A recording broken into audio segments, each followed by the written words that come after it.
नमस्कार। स्वागत है आपका अपने YouTube चैनल नारी में। मैं आपकी अपनी गायनेकोलॉजिस्ट डॉक्टर इंदु यादव। आज हम बात करेंगे सर्वाइकल कैंसर के बारे में। क्या होता है सर्वाइकल कैंसर और सबसे ज्यादा जरूरी कि हम क्यों इस बारे में बात कर रहे हैं। तो आपकी जानकारी के लिए बता दें, ये जो कैंसर है वो भारत में ब्रेस्ट कैंसर के बाद दूसरा ऐसा कैंसर है जिसकी वजह से महिलाओं की सबसे ज्यादा मौतें हो रही हैं। इस कैंसर की वजह से हर 8 मिनट पे एक महिला की मौत हो जाती है। क्यों हो रहा है ऐसा? ये जागरूकता की कमी की वजह से। ये इकलौता कैंसर है जिसके अगेंस्ट वैक्सीन अवेलेबल हैं। मतलब एक टीकाकरण होने से इस कैंसर से हम लोग बच सकते हैं, लेकिन लोग इस बारे में बात नहीं करते हैं। उन्हें जानकारी नहीं होती है, वो जानना नहीं चाहते हैं, इसलिए ये कैंसर फैलता चला जा रहा है और महिलाओं की इतनी मौतें हो रही हैं। तो आइए समझते हैं कि ये सर्वाइकल कैंसर क्या होता है, क्यों हो जाता है, किन लोगों में होता है, ये कैसे फैलता है, इसके लक्षण क्या हैं, क्या इससे बचने के कोई तरीके हैं, और अगर ये हो गया तो हमें आगे अब क्या करना है। तो अब सर्वाइकल कैंसर क्या होता है? सर्वाइकल मतलब सर्विक्स, जो यूटेरस है, जो गर्भाशय है, उसके मुख का कैंसर।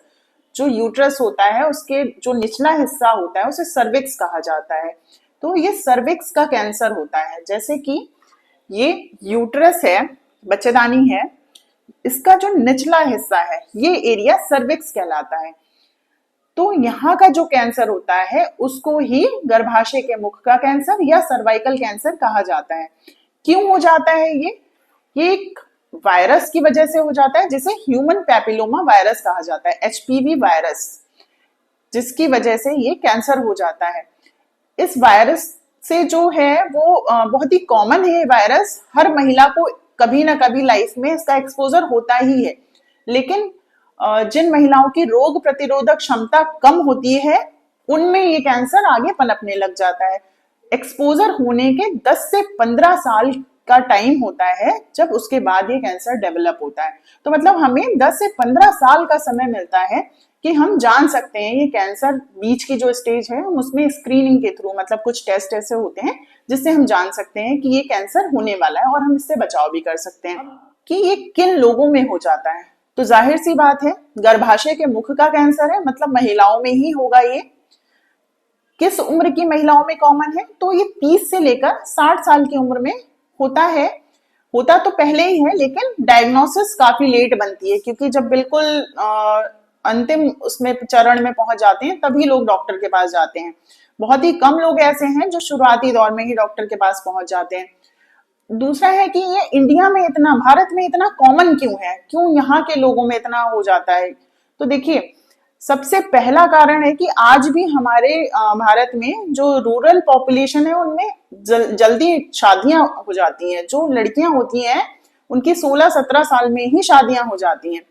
तो ये अर्ली जो हमारा सेक्सुअल एक्टिविटी है वो बहुत जल्दी शुरू हो जाती है और बहुत लॉन्ग टर्म तक रहती है। और ये जो कैंसर है वो सेक्सुअल एक्टिविटी के स्टार्ट होने या एक्सपोजर की वजह से ही होता है। तो ये इसलिए यहाँ पर कॉमन है। दूसरा है कि मल्टीपल डिलीवरीज की वजह से, मतलब जिनकी प्रेगनेंसीज ज्यादा हो रही है, डिलीवरीज ज्यादा हो रही है, तो जाहिर सा है कि उनका जो यूट्रस है, जो सर्विक्स है, वहां पर जब डिलीवरी के दौरान कुछ इंजरीज हो जाती हैं तो ये सर्विक्स का एक्सपोजर ज्यादा होता है, जिससे ये वायरस होने का, इससे कैंसर होने का खतरा बढ़ जाता है। नेक्स्ट है कि यहाँ पर पॉपुलेशन ज्यादा है, लोग अवेयर कम हैं, जिन्हें पता होता है वो आगे कुछ जानना नहीं चाहते हैं। आधे से ज्यादा लोगों को कुछ पता नहीं होता है, और ये सेक्सुअली उसकी वजह से हो रहा है, कॉन्टैक्ट्स की वजह से, या इसमें सेक्सुअल एक्टिविटीज इन्वॉल्व हैं। और हमारे भारत में जहां पर भी ये टर्म्स यूज होते हैं लोग उनके बारे में बात नहीं करना चाहते हैं, झिझकते हैं, शर्माते हैं, जिसकी वजह से वो खुलकर बात नहीं कर पाते। और महिलाएं उसमें खासकर वो अपनी बातों को छुपाते हैं जब तक उन्हें बहुत ज्यादा समस्या नहीं हो जाती। इसलिए यहाँ पर बहुत ज्यादा कॉमन है, और डेथ भी यहाँ पर सबसे ज्यादा होती है, क्योंकि बहुत ही लेटर स्टेजेस में हमारी डायग्नोसिस बन पाती है। नेक्स्ट, ये और किन लोगों में होने का खतरा होता है इसमें? तो ऐसी महिलाएं जो गर्भ निरोधक गोलियों का ज्यादा इस्तेमाल करती हैं उनमें हो जाता है। जिनके मल्टीपल सेक्सुअल पार्टनर्स हैं उसमें ये होने का खतरा होता है। स्मोकिंग जो लोग करते हैं उसमें, हो जाता है ये।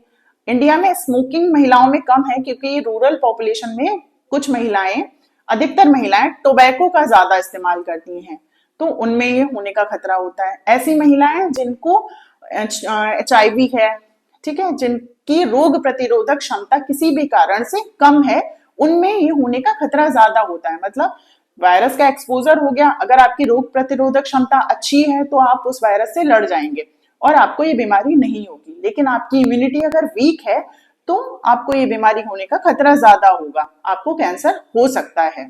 तो हमने समझ लिया कि सर्वाइकल कैंसर क्या होता है, क्यों होता है, किन लोगों में हो जाता है, कैसे फैलता है।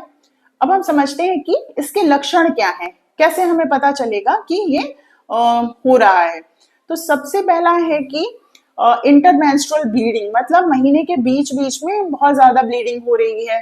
दूसरा है कि जिन महिलाओं का महीना बंद हो चुका है, जो 60 साल 50 साल की उम्र की हो चुकी हैं, उनका महीना बंद हो चुका है साल 2 साल के लिए, लेकिन उन्हें फिर भी कभी 2 साल के बाद महीना आ गया, या सेक्सुअल एक्टिविटी के दौरान आपको ब्लीडिंग हो जाती है, उसमें ये लक्षण होता है। नेक्स्ट है कि वेजाइना से गंदा डिस्चार्ज, मतलब फाउल स्मेलिंग, जिसमें स्मेल आ रही है, गंदी स्मेल, लिक्विड निकल रहा है और वो काफी मात्रा में निकल रहा है। पेट के निचले हिस्से में दर्द हो रहा है, कमर में दर्द हो रहा है, आपको बार बार यूरिन पास करने जाना हो रहा है, या फिर यूरिन पास करते टाइम ब्लड भी आ सकता है कभी कभी। तो ये सारे इसके लक्षण हो सकते हैं। अब इस कैंसर से कैसे बचा जा सकता है? सबसे पहला तो है कि HPV, मतलब इस वायरस के एक्सपोजर से पहले ही कुछ ऐसी रोकथाम कर दी जाए कि अगर ये वायरस हमें इन्फेक्ट भी करे तो हमारा शरीर उस वायरस से लड़ पाए। मतलब एक वैक्सीन, जो HPV वैक्सीन है, वो 9 से 14 साल की लड़कियों में, मतलब सेक्सुअल एक्टिविटी से पहले ही उनको ये वैक्सीन दे दी जाती है, ताकि आगे चलकर उनका शरीर इससे, वायरस से लड़ने के काबिल हो जाए। तो 9 से 14 साल की बच्चियों में ये वैक्सीन लगानी चाहिए। जो हमारा 1 फरवरी 2024 को नया बजट आया है, उसमें ये वैक्सीन इंद्रधनुष इम्यूनाइजेशन प्रोग्राम जो है उसमें शामिल किया गया है। तो जल्दी हमें ये वैक्सीन अवेलेबल हो जाएगी, स्कूल्स में लगाई जाएगी, और इस इम्यूनाइजेशन प्रोग्राम के तहत जो भी बच्चियां आएंगी उनको ये इम्यूनाइजेशन दिया जाएगा। तो आगे आने वाली जेनरेशन के लिए काफी सहूलियत होगी कि वो इस कैंसर से लड़ने के लायक होंगे, वो लड़ सकेंगे इस कैंसर से। नेक्स्ट है कि अब जिन लोगों को ये कैंसर हो गया है उनमें क्या करना है। तो सबसे पहले ये जो कैंसर है इसकी कुछ स्टेजेस होती हैं, वो स्टेजेस तो मैं आपको नहीं बताने जा रही क्योंकि वो बहुत ही लॉन्ग हो जाएगा टॉपिक, फिर आपको समझ भी उतना नहीं आएगा। मोटा मोटा हम लोग समझ लेते हैं कि जो कैंसर है वो सिर्फ यूट्रस, मतलब बच्चेदानी तक सीमित है, या उसके आसपास वो कहीं इन्वॉल्व हुआ है। आसपास इन्वॉल्व हुआ है तो उसने कितना एरिया कवर किया है, क्या वो जो हमारे यूट्रस के आगे और पीछे के ऑर्गन्स हैं उनको इन्वॉल्व किया है, उसने नहीं इन्वॉल्व किया है। तो जो इसका ट्रीटमेंट है वो उसकी स्टेजिंग पर डिपेंड करता है। मान लीजिए हमारी स्टेजिंग अर्ली स्टेजिंग है, मतलब जो स्टेज है वो हमारी शुरुआत की है, तो इसका ट्रीटमेंट पूरी तरीके से संभव है और इसमें महिला की जान को पूरी तरीके से बचाया जा सकता है। इसमें ऑपरेशन किया जाता है और आगे इसमें रेडियोथेरेपी या कीमोथेरेपी की जरूरत नहीं होती है। रेडियोथेरेपी क्या होता है, ये एक प्रकार की किरणों द्वारा सिकाई की जाती है, मशीनें होती हैं, उनसे कुछ किरणें, जैसे एक्सरेज होती है वैसे उससे कुछ किरणें निकलती हैं, जिससे जो सेल्स बढ़ रही हैं, जो कोशिकाएं बढ़ रही हैं, उनको किल किया जाता है, उन्हें खत्म कर दिया जाता है। दूसरा कीमोथेरेपी, जैसे कि एंटीबायोटिक्स, बुखार आ जाता है या फिर कोई इन्फेक्शन होता है, जैसे एंटीबायोटिक्स काम करती है, वैसे ही कीमोथेरेपी, जो कैंसर की ड्रग्स हैं उन्हें कीमो ड्रग्स कहते हैं, तो उनको दिया जाता है। डिपेंड करता है कि हमारी बीमारी किस स्टेज की है, क्या सिर्फ ऑपरेशन से इसका इलाज संभव है या ऑपरेशन के बाद हमें रेडियोथेरेपी और कीमोथेरेपी की आवश्यकता है। तो अगर इसका हम डायग्नोसिस जल्दी बना लेते हैं तो इसको पूरी तरीके से ठीक किया जा सकता है और जो जाने जा रही हैं उनको हम लोग बचा सकते हैं। तो आइए हम सब मिलकर इस कैंसर को फैलने से बचाते हैं और जागरूकता फैलाते हैं, लोगों में इसके लिए जानकारी फैलाते हैं। आई होप कि आपको ये वीडियो पसंद आया होगा। अगर आपको ये वीडियो पसंद आता है तो प्लीज इसे लाइक करें, शेयर करें और चैनल को सब्सक्राइब जरूर करें।